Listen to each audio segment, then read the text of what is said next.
Vous êtes peut-être déjà tombé sur cette pochette d'album, mais est-ce que vous connaissez son histoire? Aujourd'hui, on s'attaque à l'une des covers les plus marquantes de la musique électronique, celle de l'album Third de Crystal Castles.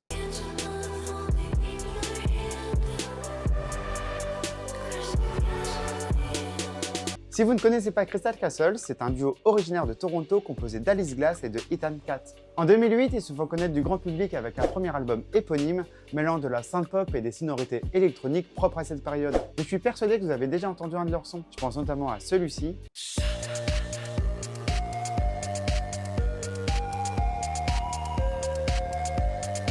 Ou encore celui-ci.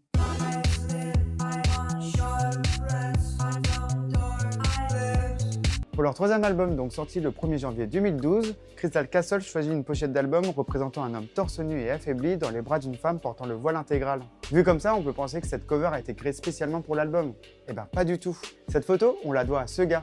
Lui, c'est Samuel Aranda, un photojournaliste espagnol. En 2011, il est envoyé au Yémen par le journal The New York Times pour couvrir les soulèvements du printemps arabe. À ce moment-là, comme le pays était difficile d'accès, Aranda va utiliser une technique peu conventionnelle pour y rentrer. Il va utiliser un nom d'emprunt et va s'inscrire à l'école coranique pour apprendre l'arabe et se fondre dans le quotidien local. Le 15 octobre 2011, une manifestation éclate dans la capitale à Sanaa contre le président en place, Ali Abdullah Saleh. Et ce jour-là, Aranda capture cette image. Elle représente une mère serrant dans ses bras son fils, victime des gaz lacrymogènes après la manifestation dans une mosquée reconvertie en hôpital.